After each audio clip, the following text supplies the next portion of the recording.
안녕하세요. 정치 포커스 브리핑입니다. 그래서 자연이 무섭고 물이 비가 참 무섭습니다. 우선 이 지역을 포함해서 전국에서 이번 비 피해 때문에 얼마나 많이들 놀라시고 걱정하시고 또 피해를 입으신 분들 모든 국민들 생각하면 마음이 너무 무겁습니다. 오늘 비가 어느 정도 조금 이렇게 멎어서 저는 광주를 찾았고 그리고 우리 행안부 장관을 바로 급히 임명을 해서 지금 오늘 충청도 찾게 했고 또 영남의 산청 지역에는 특히 한 지역에 사망자가 많이 생겨서 농부 장관을 바로 가시게 했습니다. 저희들이 마음은 계속 이 상황이 있을 때 현장에 빨리 달려가고 싶었는데 오히려 그것이 공직자들이라든가 격부한 분들께 좀 짐이 되지 않을까 싶어서 오늘 내가 찾아보게 됐습니다. 말씀드린 대로 여러 가지 구조적 원인도 있지만은 기후가 이제는 재난으로 일상화가 되는 상황이 돼서 장마라는 전통적인 그런 흐름이 아니라 이제는 폭염 이후에 불필성 집중호우가 생기는 것이 이제 일상화가 되기 시작하고 있어서 저희로서도 이런 상황을 앞으로 어떻게 근본적으로 대처를 해야 할까 하는 고민을 깊이 하게 됩니다. 우선 최우선인 것은 일단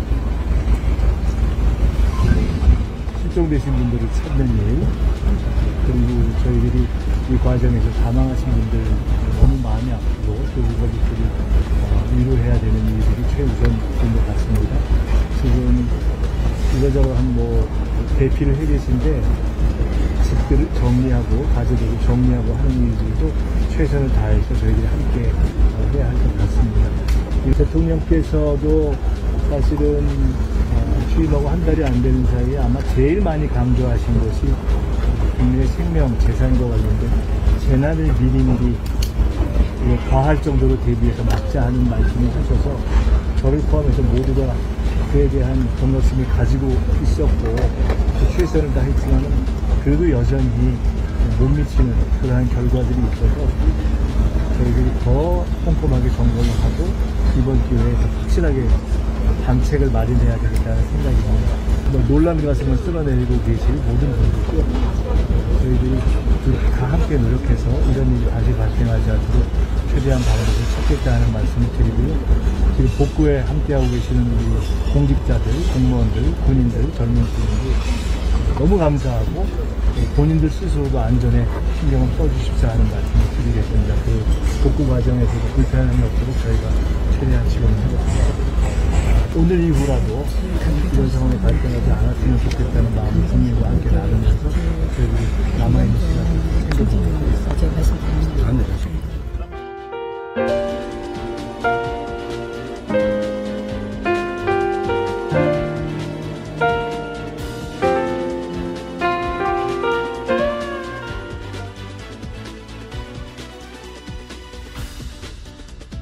대표를 만나서 또 다양한 의견을 경청하셨습니다. 고민한 결과 이재명 대통령께서는 이진숙 교육부 장관 후보자의 지명을 철회하기로 결정하셨습니다.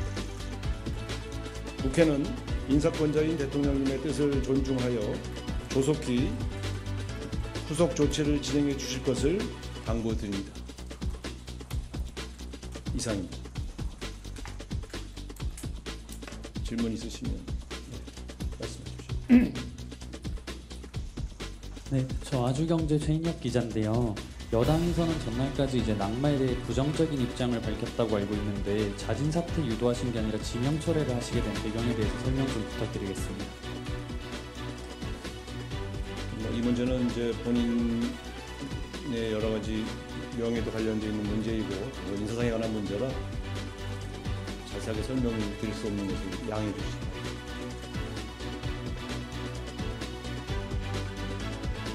바랍니다. 곳 아니겠습니까? 네. 그런데 문건 하나가 공개가 됐어요. 충격적인 문건 하나. 네. 문건 잠깐 좀 올려주시겠습니까? 이 문건에 리박스쿨 문건에 어떤 내용이 있었냐? 김대중 대통령을 흠집 내려는 시도가 엿보입니다. 오, 아니 그만큼 중요하다는 거예요. 그 김대중. 전두환 대통령 그거는 제 이해가 가거든요. 네. 근데 왜 갑자기? 왜냐하면 김대중을 나쁜 사람으로 만들어야 네. 전두환이 좋은 사람이 되니까. 오. 그래서 이런 시도가 있었던 것 같은데요. 네. 그래서 오늘 우리 매불쇼는 사전 차단용으로 김대중 대통령에 대한 바로 알기 시간을 마련을 해봤습니다. 네. 우리 오윤혜 씨는요, 김대중 대통령이 누군지를 몰라요. 큰데 가운데 중. 예, 아무것도 몰라. 이거는 알아요. 예, 아무것도 모른다고. 네. 그래서 오늘 김대중이 과연 누군지 네. 함께 이야기 나눠 보겠습니다. 김대중. 자, 그러면 함께 이야기 나눌 분들 소개해드리겠습니다. 먼저 박광일 선생님, 박수로 맞이합니다. 안녕하세요, 박광일입니다. 네, 안녕하세요. 김대중, 정말 우리 현대사의 전부죠, 사실. 굉장히 중요한 예. 공간을 차지하고 있죠. 1971년 유신 직전에 대통령 선거에 나가서 유신 내내 탄압을 받았고, 아, 진짜 영화 같아. 우리 현대사의 가장 큰 민주주의 사건과 관련된 5.18로 인해서 큰 고초를 겪기도 했었습니다. 네. 그리고 1997년 가장 큰 사건이었던 IMF를 극복하는 데 있어서 98년 대통령이 되고 나서 네. 어떻게 보면은 그것을 해결했던 큰 공을 세웠고요. 무엇보다도 이제 2000년 남북 정상이 만나는, 어떻게 보면은 햇볕 정책이라고 하는 남북의 어떤 대결 구도를 누그러뜨리고 새로운 어떤 나아갈 지향점을 만들었다는 점에서 굉장히 높은 평가를 받는 그런 네. 어떤 정치인 또 대통령이라고 볼 수 있습니다. 시작부터 다 하시면 왜 들어가세요 이제? 소개도 안 했잖아요. 그러니까 다 내뱉으셨네. 네. 욕심이 많으시네요. 아니 중요한 것만 이제 얘기했고 그래요? 근데 자세한 내용들은 하나가 이제 빠졌어요. 네. IT의 기틀을 마련했잖아. 그렇죠. IT도 예. 그렇고 또 경제에 있어서도 굉장히 기틀 중요하고 어마어마한 인물이야, 진짜. 그래요? 김대중은 진짜 어마어마한 인물입니다. 그렇군요. 자, 오윤혜님은 김대중이 누구냐? 계속 지금 불만투성입니다. 아니 다룰 사람도 많은데 왜 김대중을 다루냐? 이렇게 대중적이지 않은 사람을 왜 다루냐? 그런 불만이 많습니다. 네. 오윤혜 선생님 박수로 맞이합니다. 네, 반갑습니다. 은혜입니다. 큰데 가운데 중. 그리고 금모기. 금모기. 아니, 다른 사람이요. 아, 금모기. 저는 딱 IMF. 김대중 대통령 하면 떠오르는 게 IMF를 극복한 금모기. 끝. 끝입니다. 그래서 끝이에요. 대본 보고 깜짝 놀랐어요. 네. 내가 진짜 모르는 게 맞구나. 진짜 영화 같지 않아요? 이렇게 이거는 신이 있다면은 이 인간은 살려둬야 돼. 뭐 진짜 라고 영화 몇 같아. 번 이렇게 맞아요. 개입한 느낌이 들 정도네요. 네. 죽을 뻔했다라는 표현도 사실은 맞지 않을 정도로. 맞아. 이거 영화 예. 이따가 나누겠습니다. 이게 가능한가? 맞습니다. 네. 자, 그리고 김대중 대통령을 뮤지컬로 만든 분들이 있습니다. 네. 뮤지컬 나의 대통령인데요. 연출자를 한 분 모셨고요. 그리고 김대중 대통령의 역할을 한 배우 한 분을 저희가 네. 모셨습니다. 나의 대통령의 권오성 연출 박수로 맞이합니다. 네, 권호성입니다. 권오성. 김대중 대통령의 업적과 생애를 다룬 뮤지컬 나의 대통령 압도적 연출 권호성입니다. 압도적. 목소리. 원래 배우 출신인가요? 연출 출신입니다. 와, 근데 왜 이렇게 멋을 부려요? 아니, 좀 긴장을 해서. 아니 우리 채영님이 좋아하는 백상예술대상의 대상을 받으신 분이에요. 뭘로요? 연극 부분으로 뮤지컬 맞죠? 블루사이공이라는 작품으로 블루사이공이요? 백상예술 대상을 받았었습니다. 와, 대단하시네. 목소리 까실만하네요. 조금 더 깔아도 돼. 네. 와, 대단한 분이었습니다. 네. 고맙습니다. 자, 그리고 김대중 역할을 하신 안덕용 배우 박수로 맞이합니다. 네, 안녕하세요. 반갑습니다. 저는 뮤지컬 나의 대통령에서 김대중 대통령 역할을 맡은 안덕용입니다. 와, 목소리. 아니 채혁 씨랑 안경 색깔도 똑같고 얼굴 색깔도 머리 색깔도 다 똑같은데 완전 다른 사람의 느낌이 들어요. 뭐가 달라? 옷도 하얀색이야 똑같아. 이 정도면 비슷하지? 네. 근데 엄청 잘생기셨다. 네. 그 본인 소개를 좀 한번 해보실래요? 저는 우리 옆에 계신 권호성 연출님하고 한 20여 년간 같이 많은 작업을 해왔고요. 그래요. 이번에 정말 필생의 작품으로서 뮤지컬 나의 대통령을 선택하게 됐고 또 선택을 받게 됐고 저희 모든 것을 다 바쳐서 연습을 열심히 하고 있습니다. 그 작품에 캐스팅 되기 전에 네. 또 김대중 대통령에 대한 특별한 마음이 있었나요? 없었습니다. 아, 그렇네요. 오유래야. 솔직하잖아. 오유래야. 알 길이 없지. 네. 그리고 캐스팅이 된 다음에 이제 김대중 대통령을 엄청 공부를 했죠. 공부를 하신 엄청. 거군요. 예, 사실은 그 시작은 한 10여 년 전, 10여 년이 좀 더 됐나요? 저 우리 연출님께서 저한테 사실 어떤 작품에 의뢰가 사실 들어왔는데 네. 제가 선생님 저한테 이런 작품이 들어왔는데 이거 할까요? 아니 근데 왜 투샷 잡는 거야? 아니, 내가 무슨 여기 출연한 사람도 아닌데 왜 투샷 잡는 거야? 그리고 나는 왜 줌으로 땡겼어? 그래, 그거는 좀 맞춰주라. 아니 왜 투샷 잡는 거야 도대체? 아우, 시청자들을 위해서, 편의를 위해서 해드리는 거예요. 아니 내가 뭐 전두환이야? 아니 왜 이렇게 잡는 오늘 거야? 거의 데칼코만이에요. 아 전두환도 아니고. 똑같아. 본인은 계속 소개해. 그래서 10여 년 만에 작품을 실제로 하신다고 하길래 와 이거 10년 전에 하신 말씀이 농담이 아니셨네요 하면서 공부를 열심히 했죠. 주윤발 닮았다는 얘기를 평소에 좀 들으시나요? 지금 댓글에 그 주윤발 닮았고 우리 투샷 잡으니까 바로 주윤발. 저는 이제 오징어를 좀 닮았나 봐요. 네, 오징어 얘기가 많이 나오네요. 아주 어렸을 때 저희 어렸을 때 홍콩영화 유행이었으니까 그때 좀 들었습니다. 그래요? 그 혹시 그 나이를 좀 여쭤봐도 될까요? 30대, 40대. 이게 원래 대입인데 대입. 저는 96학번입니다. 이거 왜 이렇게 많아? 진짜? 우기 오빠보다 더 많아요? 저보다 한 살 많은 거 같아요. 와, 그렇게 안 보이는. 투샷이 와, 의미가 있네. 동안이야, 완전 동안. 와. 이거 빨리 깨야 되는데. 감사합니다. 이분 저 김대중 안 찍었어요. 네. 투표권이 없지 않아요? 그때는 있지, 왜 없어? 제가 처음으로 투표해서 뽑은 대통령입니다. 그렇구나. 뻥이야, 안 찍었어. 군대 있을 때. 네. 궁금해요. 자, 그러면은 김대중. 이건 뭐 어디서부터 어디까지 이렇게 좀 소개를 해야 될지 우리 선생님도 참 난감하실 것 같은데 선생님 스타일대로 선생님 페이스대로 한번 소개를 좀 해주시겠습니까? 네, 일단 김대중 대통령의 이제 파란만장한 삶을 가장 잘 표현하는 것이 5번의 죽을 고비를 넘겼다라는 것을 생각해 볼 수 있을 것 같습니다. 이제 첫 번째 죽을 고비는 이제 1950년 한국전쟁 당시 인민군에게 체포돼서 처형당하기 직전에 이제 우리가 알고 있는 9.28 서울수복이 일어나면서 인민군이 빠져나가면서 가까스로 목숨을 구한 적이 있고요. 1950년 한국전쟁 당시에 인민군한테 잡혀갔어요? 네, 서울에 갔다가 다시 목포로 들어왔는데 인민군이 이제 목포 일대를 장악하고 있었는데 김대중이라고 하는 인물이 이제 반공단체하고 연결이 되어 있으니까 체포를 해서 처형을 할 준비를 했던 거예요. 아니 근데 왜 김대중을 자꾸 빨강이라고 하는 거야? 이 정신 나간 사람들아. 아니 정신들이 이 세계가 어떻게? 근데 이게 왜 그런 논쟁이 있냐면은 안기부에서 또 하나의 문건을 만듭니다.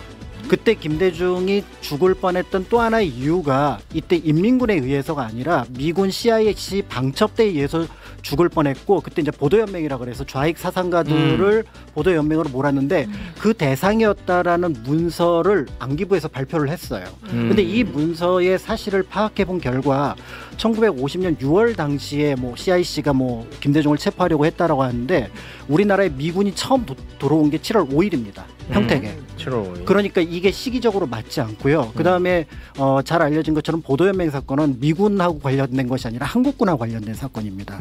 그렇기 때문에 이 문서가 적절하지 않은데 이 문서가 유포되면서 그러면서 똑같은 상황을 염두에 두고 한쪽에서는 반공, 한쪽에서는 이른바 공산주의자로 보게 되는 그런 상황이 만들어졌다라고 볼 수가 있고요.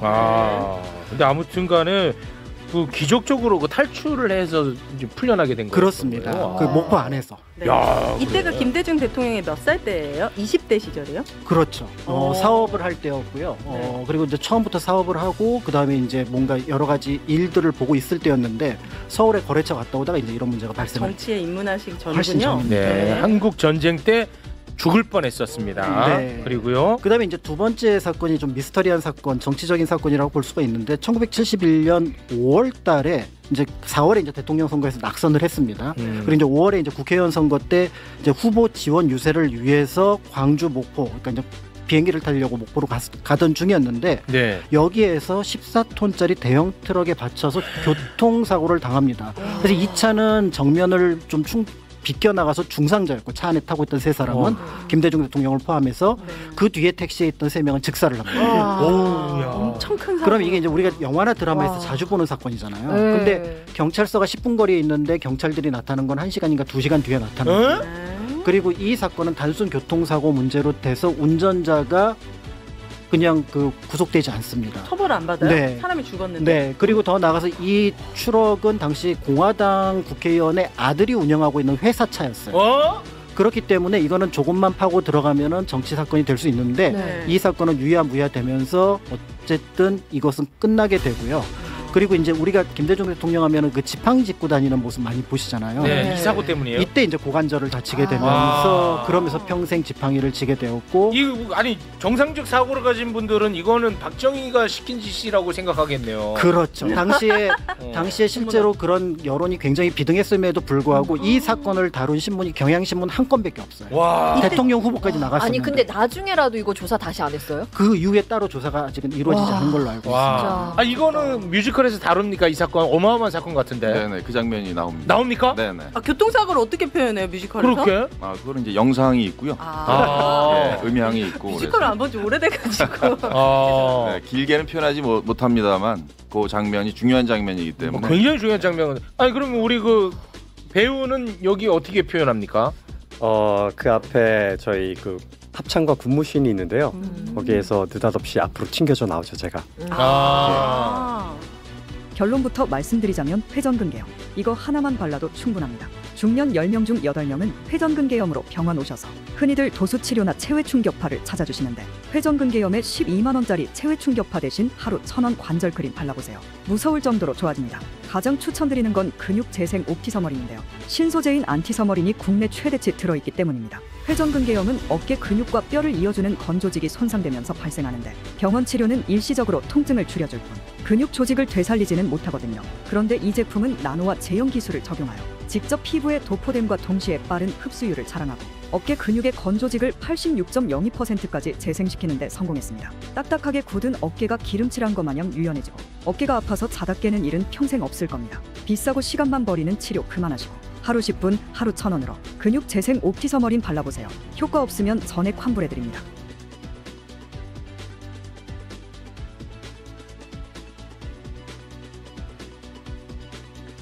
와, 이건 너무 진짜 끔찍한 바로 병실로 오면서. 이어지죠. 네. 병실 장면으로 이어져서 그 장면이 다뤄집니다.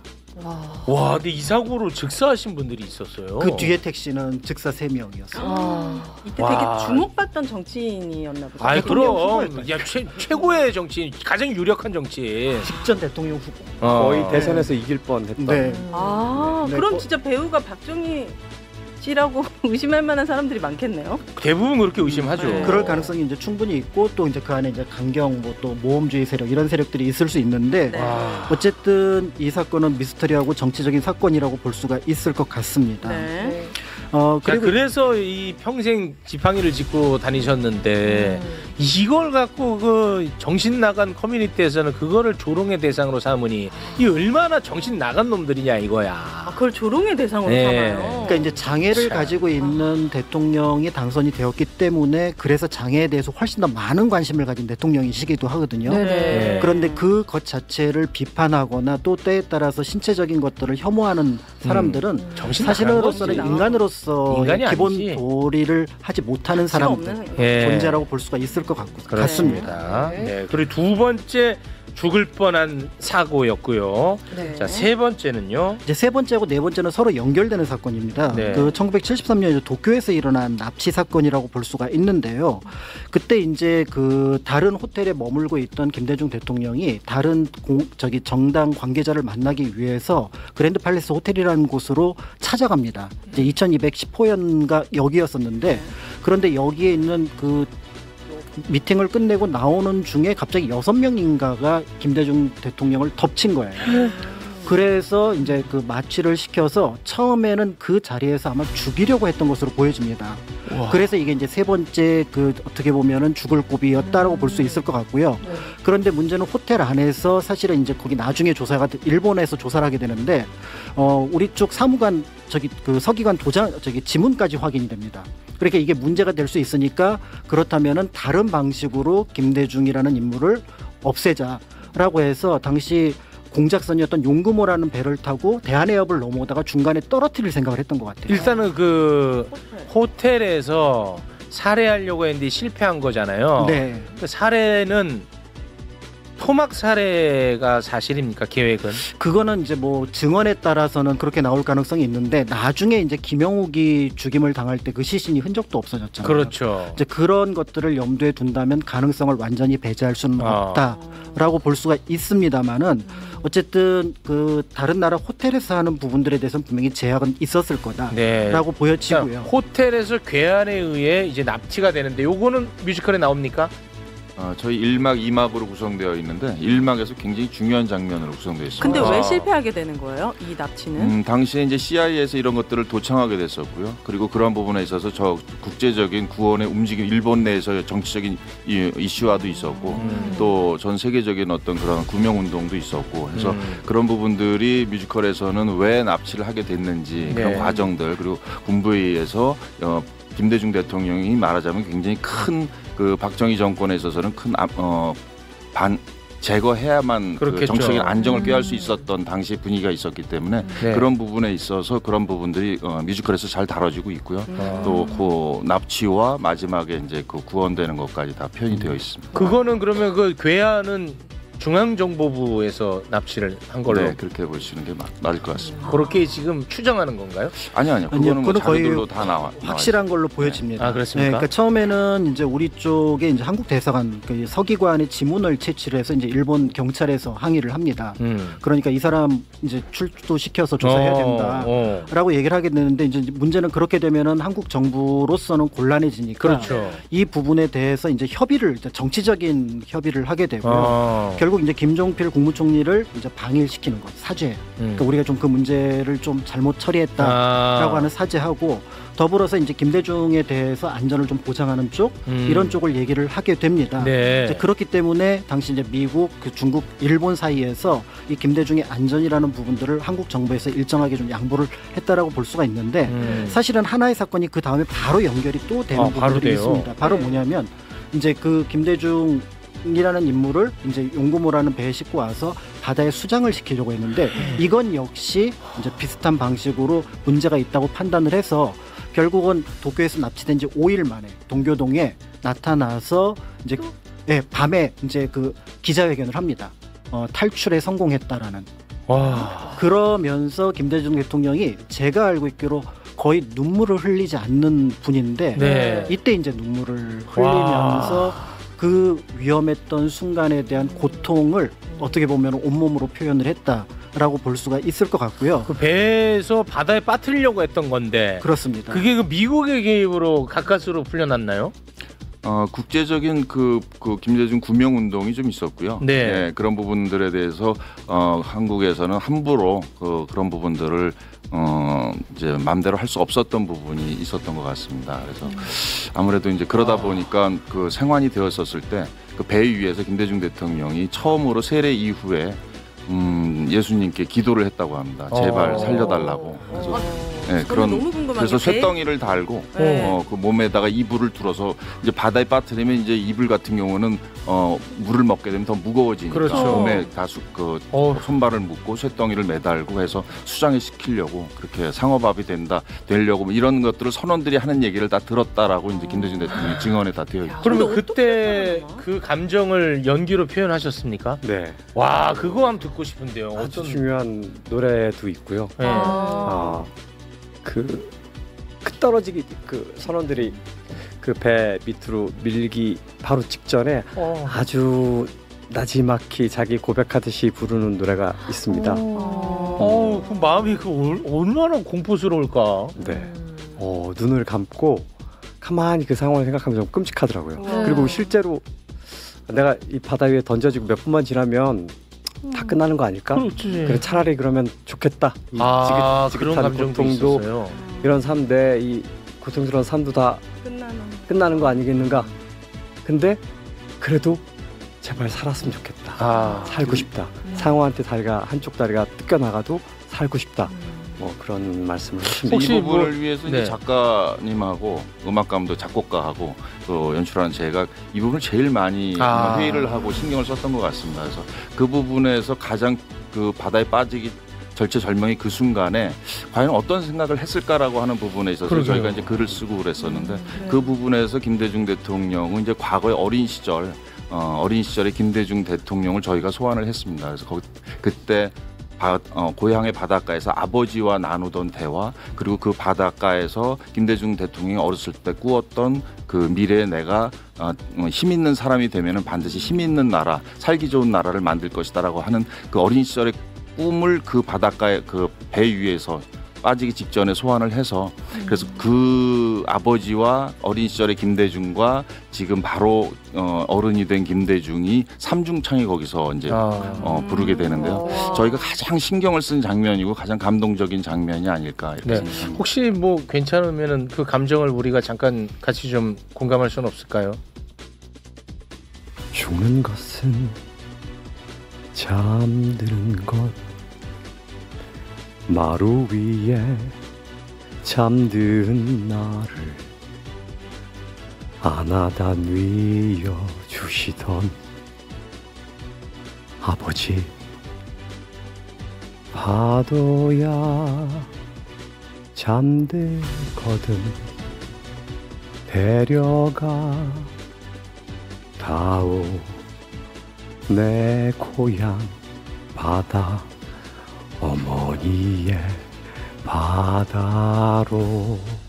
맨날 가스 쳐서 독방구 트림 못 참고 아랫배만 빵빵해지는 건 위랑 장이 같이 망가졌다는 신호인 거 알아? 처음엔 나도 그냥 장문제인 줄 알고 유산균 먹었거든? 근데 형이 말하길 나 같은 사람은 가허른 위점막 틈새로 헬리코박터균이 침투하고 그 균이 장까지 다 망가뜨린다는 거야. 위랑 장 둘 다 박살난 게 가스 차는 원인인데 장에만 효과 있는 유산균 먹어서 뭐하냐면서 이걸 추천해주대? 국내 최초로 미국 위장연구소에 개비스큐 솔루션을 도입해 현직 약사들이 직접 개발한 거라 위점막 보호, 헬리코박터균 억제, 장기능 복구까지 하루 한 포로 그냥 끝낸다는 거임. 별명이 뭐 2주 가스박멸템? 우리 집에서 가방끈 제일 긴 게 형이라 속는셈 치고 2주쯤 먹었더니 30년 묵은 가스 싹 빠져서 꾸룩소리, 독방구 완전 생리별했잖아. 빵빵하던 아랫배까지 홀쭉해지더라. 이미 입소문 다 나서 가는 약국마다 재고 싹 털렸던데 오늘까지만 61% 할인하는 비밀 링크 찾았거든? 지금 역대 최저가라는데 곧 품절이라서 냈다 12박스 질렀다 효과 없음 100% 환불까지 해준다니까 고민 말고 일단 사. 일단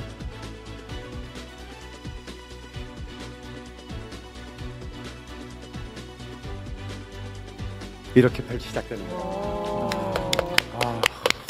그런데 어떻게 현실에서는 이 상황에서 극적으로 어떻게 살게 되신 거예요? 그러니까 이 문제가 세계적으로 너무 큰 문제가 될 것 같으니까 일단은 국내로 송환을 해서 여러 가지 압박을 가한 상황에서 일단은 가택연금을 시키는 쪽으로.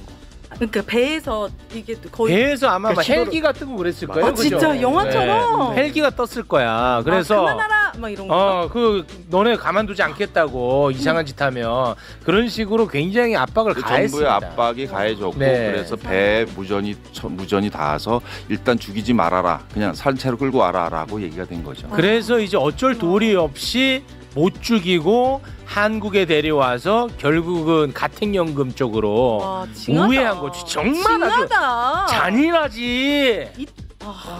그러니까 이 시기에 아마 대통령 후보를 하고 그다음에 국내의 주요한 어떤 민주주의의 인사라는 어떤 그 위치가 아니었으면은 쥐도새도 모르게 죽었을 겁니다. 그럼요. 그러니까 이제 그만큼 이제 국제적으로 이때부터 이제 김대중이라는 인물이 관심을 갖게 되고 한국이 가지고 있었던 독재 정부, 권위주의 정부에 대항할 어떤 상징적인 인물로서 부각되기 시작했다라고 볼 수가 있을 것 같은 거고요. 이 사건은 이제 앞에서 말씀했던 것처럼 당시만 하더라도 정확하지는 않았지만 1977년에 이제 미국으로 갔던 김영욱이 자신, 그러니까 중앙정보부에서 했다라는 걸 밝힙니다. 네. 그렇게 함으로써 이 사건의 배후가 명확하게 중앙정보부였다라는 것들을 알게 된 거죠. 영화보다 더 영화 같다.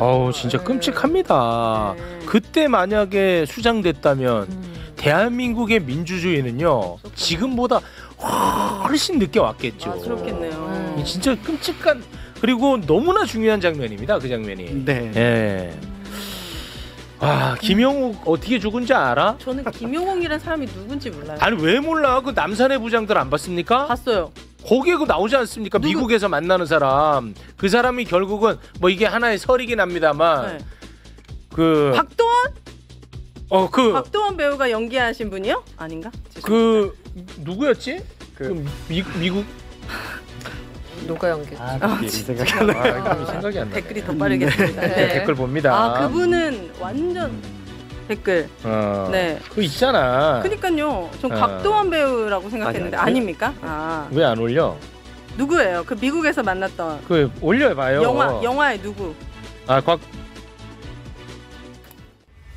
지금 찾아보고 있어. 지금 찾아보고 박도원이 맞아. 박도원이 맞아. 그래. 박도원이 맞았어. 네, 막 문서 다. 예. 맞아. 근데 그분은 아예 그분이 어떻게 사망했냐? 네. 그 하나의 설이잖아요. 네, 뭐 시신을 찾을 수가 없게 되었다 정도로 얘기를 하면 될 것 같아요. 아 그래요? 그 얘기는 안 해요? 뭐 닭. 닭에 닭에 꼬꼬댁 닭이요? 사료가 됐다. 뭐 이런 설이 있습니다. 그럼 그 배우에는 그 박정희 정보가 있었던 거예요? 그렇습니다. 와 진짜 너무 잔인하다. 임자 알아서 정리해. 임자 뒤엔 내가 있어. 그럼 그 닭. 네, 그렇습니다. 네, 알겠습니다. 네. 자, 그러면은 몇 번째 지금 고비 넘겼죠? 5번째이면서 어쩌면은 역사와 관련해서 가장 중요하다고 볼 수 있을 것 같은데요. 바로 이제 5번째 죽을 고비, 그러니까 김대중 내란 음모 조작 사건으로 사형 선고를 받았던 사건입니다. 이 사건은 작년에 있었던 사건하고 오버랩 될 수 있다라고 볼 수 있을 것 같은데요. 12.12 군사 쿠데타로 내란, 그러니까 이를 일으키고 정권을 잡았던 신군부가 가장 위험하다고 생각했던 김대중이라고 하는 인물을 5.18 광주 민주항쟁하고 연결해서 이 사람이 내란을 일으켰다라고 거꾸로 내란을 저쪽의 민주주의 세력한테 넣어서 김대중을 포함해서 20여 명을 갑작스럽게 잡아들였고요. 그다음에 이제 고문에 의해서 자백을 받아낸 다음에 그걸 바탕으로 군사 재판을 통해서 사형을 선고한 사건이라고 볼 수 있습니다. 와, 진짜 뒤집어 씌우는 거 엄청 잘하네. 그 DNA가 아직도 남아 있잖아. 그러니까. 이번 내란 때도 민주당이 내란 세력이라고 막 그런 식으로 기억나죠? 네. 이 DNA 그대로 연결되고 있습니다. 그러니까 실제로 그렇기 때문에 당시에 이제 12월 3일 날 있었던 그 내란 음모 사건이 이와 같은 과거의 역사가 있기 때문에 굉장히 많은 사람들한테 충격을 주었고 실제로 그 피해자가 바로 김대중 대통령이었다는 점에서 많은 사람들이 경악을 했다라고 볼 수가 있을 것 같은데요. 자백이 유일한 증거였음에도 불구하고 결국은 대법원이 상고 기각을 하면서 24명 중 11명이 징역 10년 이상 중형 그리고 김대중은 사형을 선고받았습니다.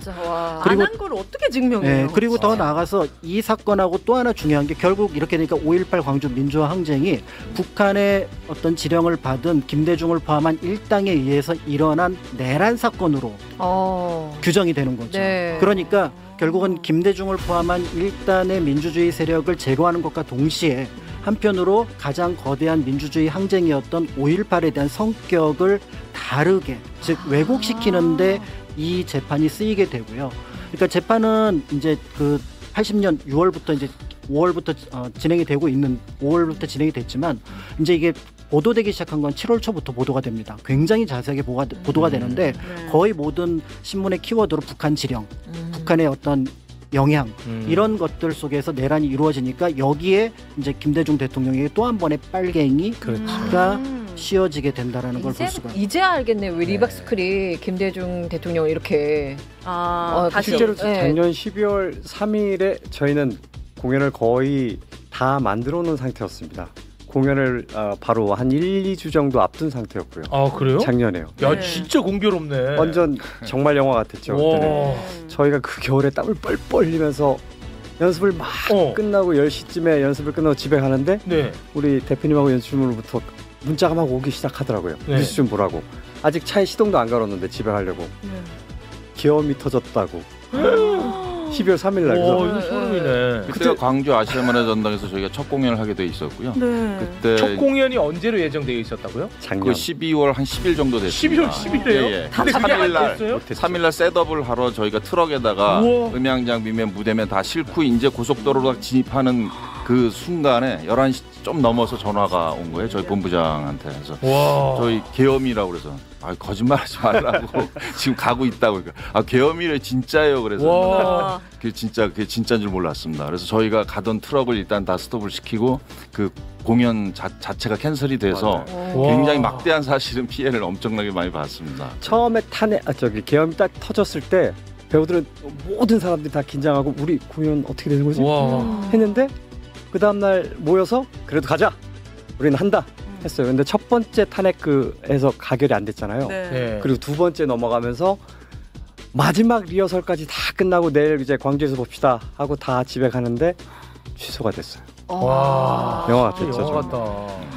매일 연습하는 게 그만다 금지한다. 집회 금지, 방송 보도, 출판 금지.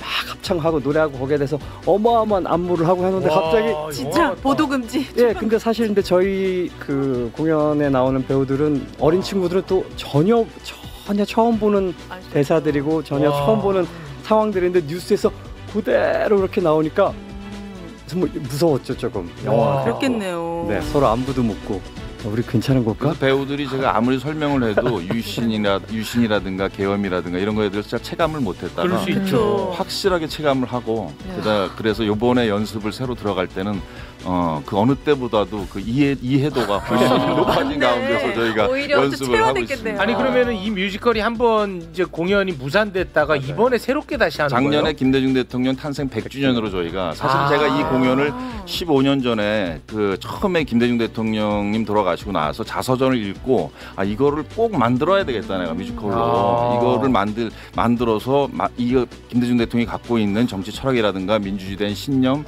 이런 것들이 지금 우리가 너무 잘 모르고 있다 사람들이. 그래서 이걸 올바르게 작품으로 감동을 좀 전달해 줬으면 좋겠다라는 뜻을 갖고 15년 전부터 사실 준비를 해온 거거든요. 근데 그렇게 오다가 그 뜻을 이제 3년 전부터 계속 작곡하고 작품을 만들고 해서 작년에 100주년 기념으로 저희가 이제 올리려고 만반의 준비를 하고 하던 순간에 12월 3일날 계엄이 되면서 저희가 드롭이 된 거죠. 아니 그러면은 그 제작하시는 분들은 경제적으로 난리 났죠. 엄청 손해를 보고 저희 하여튼 굉장히 타격을 많이 입었습니다. 도와주십시오. 잘 돼야겠네요. 그러네. 지금 8월 29일부터 10월 26일까지 부천 시민회관 대공연장에서 맞습니다. 일부러 그 10월 26일까지 하는 거예요? 왜요? 11일까지. 11일 아니에요? 일부러는 아니에요. 공교롭게 그렇게 돼서 저도 굉장히 중의적인 뜻이 있다 이렇게 생각하고 있습니다. 저기 829는 또 국권 빼앗긴 날입니다. 네, 북칠 8월 29일. 제 생일이기도 합니다.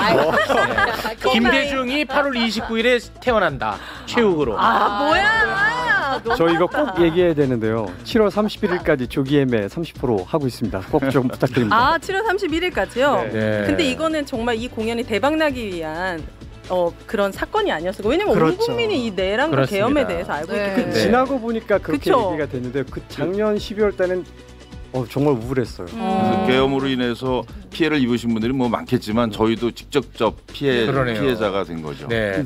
그 김대중 대통령이 이렇게 역경이 있었다고 해서 훌륭한 인물이라는 것이 아니라 역경도 있었고 역경도 극복했지만 실제 정치인으로 매우 위대하고 훌륭했다라는 얘기도 오늘은 짧게라도 해야 될 것 같아요. 그거를 좀 짧게나마 정리를 해주시죠. 그러니까 사실 그때 이제 그 사형 선고를 받았으면은 어떻게 보면 우리가 김대중 대통령을 못 만나게 되는데 이게 이제 무기로 나중에 20년으로 그다음에 이제 미국 추방으로 연결이 됩니다. 그렇다면은 신군부가 그걸 자의적으로 했을 가능성은 없는 거고요. 결국 국제적인 압박이 있었다라고밖에 볼 수가 없습니다. 당시 이제 레이건 정부조차도 이 한국의 김대중은 지켜야 된다. 그다음에 일본 정부로 볼 때도 한국에서 민주주의가 더 퇴보하는 것은 볼 수 없다. 김대중이 살아남아야 된다. 그 다음에 독일에서 빌리 브란트 총리, 그 다음에 이제 교황 요한 바오로 2세조차도 김대중에게 관심을 가지고 있었다는 얘기는 한국의 민주주의와 관련해서 이 사람이 가지고 있는 상징성이 굉장히 크고 그걸 여태까지 실천해 왔다라는 것들을 볼 수가 있는 거고요. 그 김대중이 죽으면 우리가 네. 북한, 뭐 소련, 러시아 뭐 이렇게 해가지고 네. 공간 차지 없다. 오버 더 바이크. 기댈 곳이 없다. 오버 더 바이크. 소음이 없다. 오버 더 바이크. 공간은 효율적, 운동은 효과적. 사지 않을 이유가 없다. 오버 더 바이크. 이제 미국의 적대 국가로 남을까봐 그게 두려웠나 보군요. 그렇습니다. 그러니까 이제 한국에서 어떻게 보면 권위주의 정부가 계속 갔을 때 그 생명력이 유지가 될 수 있겠느냐라는 것들이 될 수 있으니까 결국은 당시만 하더라도 냉전 체제 속에서 한국이 자유주의 체제로 남아서 건강하게 존재하는 것이 굉장히 중요했는데 네. 그 전제 조건의 하나가 민주주의 인사, 그중에 가장 대표적인 인물이 김대중이라고 보았기 때문에 네. 이 압박을 통해서 결국은 미국으로 이제 추방을 하면서 어쨌든 생명을 유지할 수 있게 되고요. 네. 이 이후에 이제 정치적인 행보들은 이제 널리 알려진 것처럼 이제 계속해서 이제 정치적 접촉을 하고, 그다음에 이제 신군부가 이제 6.29 선언을 통해서 일정 부분 그 물러나게 되면서 사면을 받게 됩니다. 네. 그러면서 이제 우리가 알고 있는 정치 일선에 복귀를 하게 되는데요. 물론 실수한 부분들도 있습니다. 대표적으로 이제 87년 선거에서 우리가 알고 있는 것처럼 표가 갈라지게 되죠. 민주주의 네. 김영삼, 김대중으로 갈라지게 되었던 노태우가 부분들. 되지. 그래서 이제 노태우가 됐던 부분들이 있기도 해서 정치적인 아무리 그렇다고 해서 노태우를 찍을 수는 없죠. 그 오빠 찍었어요? 나는 나는 표가 난 유권자가 특권이 아니었어요. 없었어요? 네. 아무리 그렇다 쳐도 그래. 어떻게 노태우를 찍습니까? 어떻게 노태우가 됐냐. 어부지리로 된 거군요. 그렇죠. 30%대로 대통령이 되었기 때문에 네. 굉장히 이제 어떻게 보면 민주주의 세력으로부터 큰 비판을 받기는 했으나 네. 그 이후에 이제 우리가 알고 있는 김영삼, 그다음에 김대중으로 이어지는, 그러니까 군사정부를 종식시키는데 김영삼이 큰 역할을 했다면 네. 그것을 이제 평화적인 정권교체, 수평적인 정권교체가 이때 처음으로 일어납니다. 그러면서 민주주의하고 이와 더불어서 경제와 그다음에 한국의 어떤 그 정부 체제를 어떻게 보면 선진 체제로 만드는데 가장 큰 역할을 했던 인물이 바로 김대중이라는 인물로 볼 수가 있는데 김대중이라고 하는 대통령의 조금 그 의외의 모습을 보여주는 게 바로 뭐냐면 네. 넬슨 만델라의 자서전이 있습니다. 네. 이거를 스스로 번역합니다. 김대중 대통령이. 네. 영어도 잘하시나 네, 그래서 영어도 자유를 향한 스스로 배웠어. 머나먼 길에 그러니까 편역, 그러니까 저자가 이제 넬슨 만델라면은 그거를 그 번역한 사람이 김대중인데 이분 감옥 안에서 영어를 독학으로 누구는 감옥에서 더워 죽겠다고 난리치는데 누구는 이렇게 번역을 하고 이렇게 레벨이 달라. 인간의 레벨이. 독학으로. 네. 이거 독학으로 해도 이게 되나? 와. 네, 한국말도 힘들어. 그러면서 이제 우리가 알고 있는 그 어떤 평화의 상징, 그 남아프리카 공화국의 정치와 평화의 상징이었던 넬슨 만델라와 이제 김대중이 어떻게 보면 오버랩되는 장면들을 만들어내게 된다라는 걸 볼 수가 있고요. 네. 무엇보다도 민주주의에 대한 신념이 굉장히 강했던 인물이라고 볼 수 있습니다. 당시 지금도 마찬가지지만 싱가포르이 이제 선진국이었기 때문에 싱가포르이 아시아의 어떻게 보면은 민주주의의 모델이었습니다. 그런데 그 당시 싱가포르 수상이었던 리콴유 수상 같은 경우가 아시아의 민주주의는 서구의 민주주의와 다르다. 서구의 민주주의를 그대로 이식시키기에는 어떻게 보면 산업화라든지 문화적인 차원에서 좀 차이가 있기 때문에 그대로 적용할 수 없다라는 것들을 학술 저널에 실게 됩니다. 그런데 여기에 대해서 김대중 대통령이 바로 몇 달 뒤에 반박 그 저널을 이제 그 논문을 실게 되는데요. 네. 그 내용을 보게 되면은 사실은 아시아에도 민주주의에 대한 어떤 그 여러 가지 그 자원들이 있었다. 한국만 하더라도 뭐 맹자, 그다음에 동학 이런 것들이 있었기 때문에 민주주의의 사상은 이미 여러 부분에 얘기가 되었었고, 그리고 무엇보다도 아시아 경제의 성과로 인해서 민주주의가 가려졌을 뿐 민주주의는 계속해서 지속하고 있었다. 그렇기 때문에 사실은 아시아에서도 민주주의가 확산돼야 되고 이것에 대해서 아시아의 소수 민주주의 지도자가 노력하고 더 나아가서 세계적인 지원이 이루어진다면은 아시아도 민주주의의 어떤 요람이 될 수 있을 거다라고 했고 그거를 한국에 실현시키려고 했던 거죠. 네. 그리고 그 지식혁명 이 부분만 네. 좀 더 다뤄볼까요? 네. 당시 이제 그 많은 사람들이 산업, 그다음에 이제 경제, 그래서 디제이노믹스 부분을 많이 얘기를 하시는데 디제이노믹스의 핵심은 사실은 IMF를 극복하는 것을 넘어서서 한국의 미래 먹을거리가 무언지를 고민하는 상황이었거든요. 대단한 대통령이에요. 그런데 그때 이제 당시 국무회의 메모에 뭐가 있냐면은 되게 21세기는 한국의 세기고 문화라는 것은 한국인에게 가장 적합하다. 그러니까 엘빈 토플러가 얘기했던 제3의 물결 정보화 사회에서 한국이라는 나라는 뭐 사실은 산업도 좀 약하고 그다음에 여러 가지 약한 부분이 선진국에 비해서 약한 부분이 있지만 이 정보를 바탕으로 한 문화는 한국인에게 가장 적합한 게 아니냐. 그래서 문화 강국을 만들어야 된다. 그래서 대단해. 당시 굉장한 반대를 무릅쓰고 일본 문화를 한국에 개방을 했죠. 네. 역설적으로 그때부터 오히려 일본 문화는 한국에 대한 어떻게 보면은 영향력이 약화되기 시작합니다. 네. 그러면서 거꾸로 한국 문화가 외국으로 퍼져나가면서 이른바 우리가 한류라고 하는 것들의 기반을 만든 게 바로 DJ 김대중 네. 대통령이라고 본다면 네. 이 부분에 대해서 이제 어떻게 보면은 많은 분들이 정치, 민주주의를 넘어서서 경제라고 하는 부분들에 굉장히 높은 평가를 하고요. 네. 사실은 민주주의는 경제에 기대는 부분이 많습니다. 네. 경제 발전이 없으면 민주주의는 늘 어떻게 보면 위협을 받게 되는데요. 그런 면에서 김대중 대통령은 민주주의의 어떻게 보면 필요 조건이 뭔지를 어느 정도 짐작하고 있었고 그것이 자신의 사명이라고 생각을 했기 때문에 어떻게 보면 재임 5년 동안은 민주주의도 민주주의지만 경제가 계속해서 눈에 보이고 산업이 네. 눈에 보이는 부분들이 그와 관련있다라고 네. 볼 수 있을 것 네. 같습니다. 네. 근데 그거 말고 우리 그 영상 좀 네. 소개 좀 제발 좀 부탁드리겠습니다. 인터넷 지금 네. 최욱 씨는요 한 20시간 전부터 네. 이 얘기를 이 해주시길 얘기를 해야 되는데 이 얘기만 안 하셔 지금. 무슨 얘기세요? 이 얘기 좀 제발 좀 해주셨으면 하는데 이 어제부터 얘기를 안 이 하시더라고. 무슨 얘기인데요? 아 이건 진짜 영화 같은 이야기란 말이야. 네, 그러니까 사실은 이제 중앙정보부 취조실에 가서 야 취조실에서의 영상입니다. 이건 취조실에 가서 얘기를 하는데 마치 몇십 년을 앞에 두고 얘기한 것 같은 그 문화혁명 어떻게 보면은 정보혁명에 대한 얘기를 하고 있는 누구한테 하는 거예요 취조실에서? 그 수사관 나한테 갑자기 설명하는 거예요 흥분해서? 김대중이라고 하는 정치인을 중앙정보 그 얼마나 무서웠는지 알아? 그때 남산 끌고 간다고 하면 81년. 오줌 쌌다고 오줌 싸. 81년에 중정에서 조사를 받고 있는 거야. 네. 거기서 갑자기 50년 뒤 이야기를 하는 거야. 네. 이거는 진짜 천재입니다. 네. 영상이 있죠. 그래요? 예, 이 천재야 천재. 이거는 진짜 우리 FM코리아 너네들 봐야 된다. 이준석이 천재가 아니고 이 답답한 놈들아. 빨리 보자 빨리. 자, 81년의 DJ의 모습입니다. 학자들이 무슨 연구하는데 책 찾고 도서관 가고 할 필요가 없대요.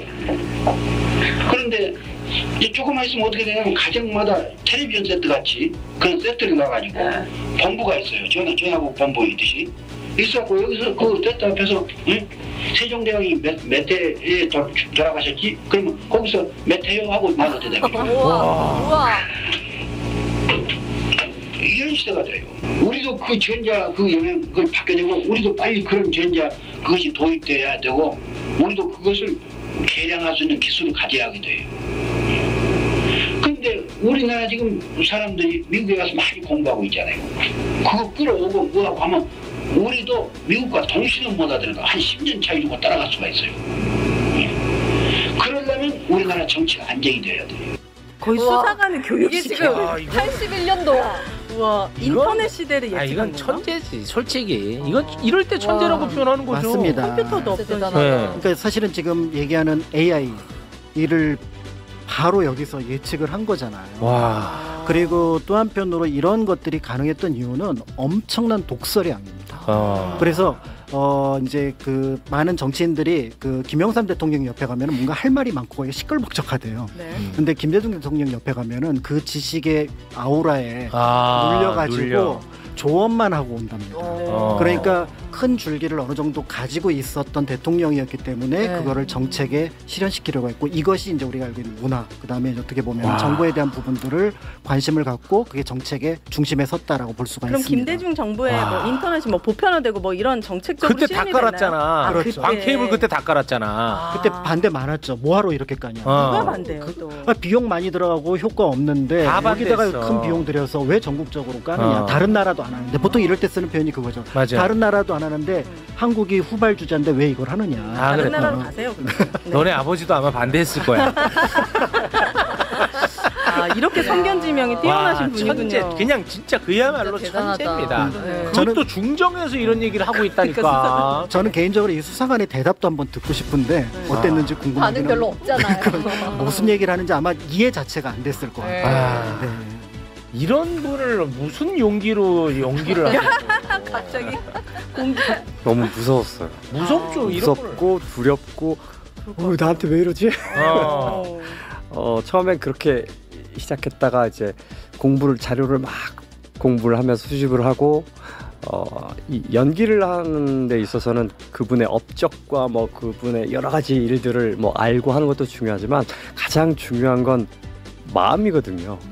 우리는 이미 역사를 다 알고 있고 뭐 사형 선고도 어떻게 됐고 나중에 노벨 평화상도 받고 그래서 결과를 다 알고 있기 때문에 긴장감이 없지만 그 당시에 그분은 전혀 한 치 앞도 알 수가 없잖아요. 그 마음을 알아가려고 계속 노력을 했고 알아가면서 저도 모르게 존경하게 됐고 그분이 한 선택에 대해서 상당 부분 동의합니다.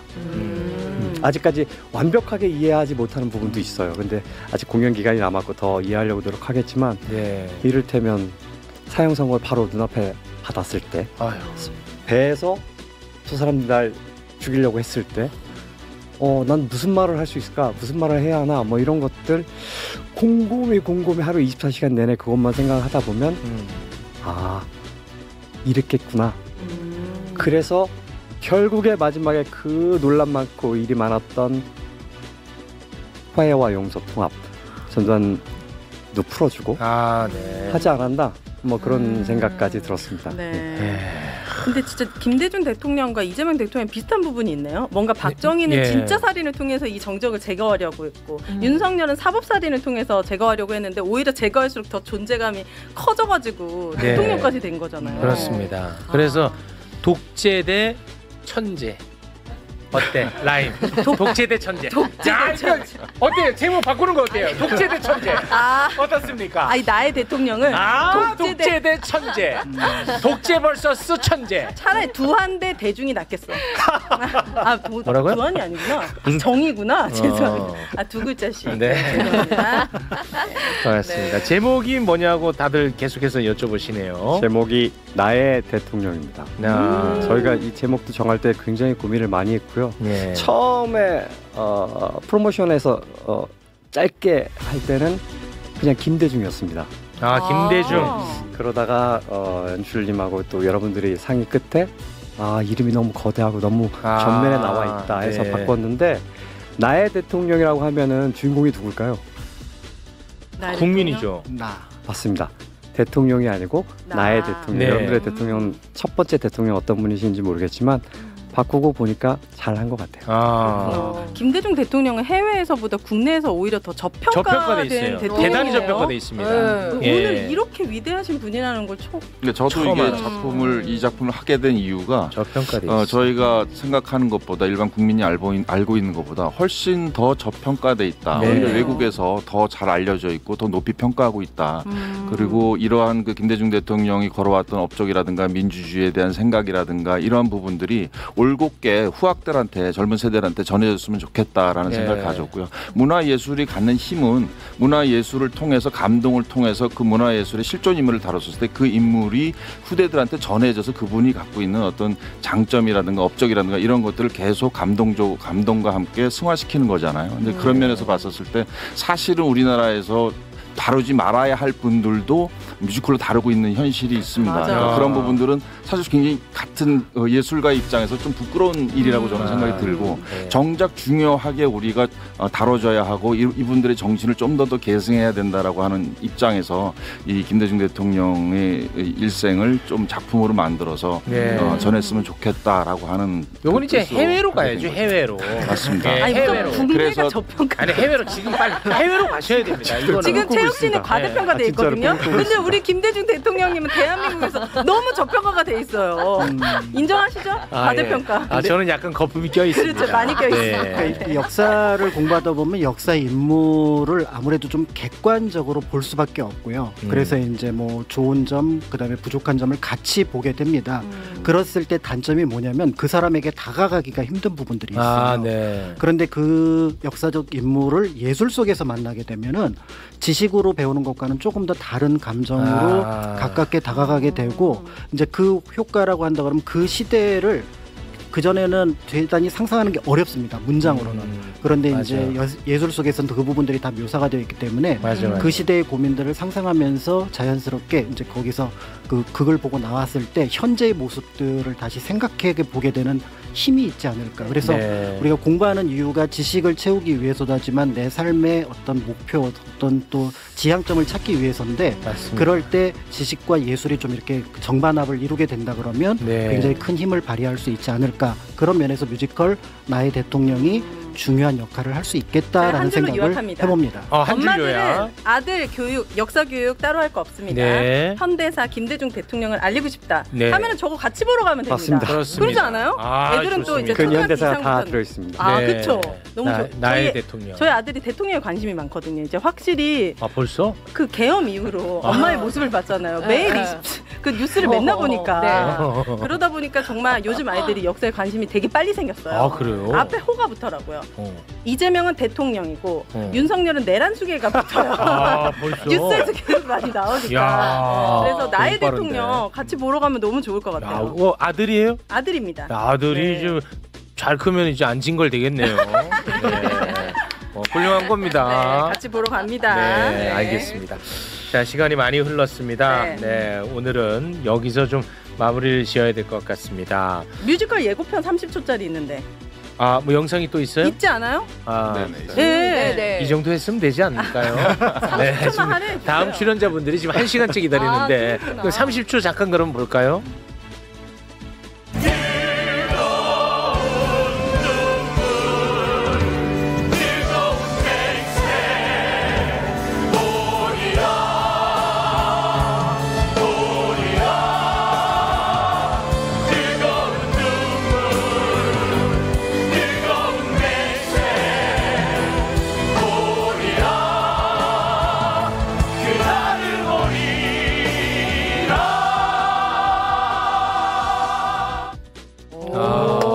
장면입니까 이 장면은? 사형 판결을 받고 사형 판결에 앞서 최후 진술. 최후 진술. 소름이 쫙 돋았어요 저는. 네. 보러 가도록 하겠습니다. 네, 고맙습니다. 네. 말 좀 도와주십시오. 네, 8월 29일부터 10월 26일까지 티켓 오픈했고요. 네, 많이 관심 가져주시기 알겠습니다. 바랍니다. 윤석열이 지금 땡찬 한 푼 없는 게 아니라 이분들이 지금 땡찬 한 푼 없습니다. 윤석열 때문에. 네. 맞아요. 김계리 변호사는 이분들 계좌번호 좀 올려주세요. 이분들이 진짜 땡찬 한 푼 없습니다. 그래.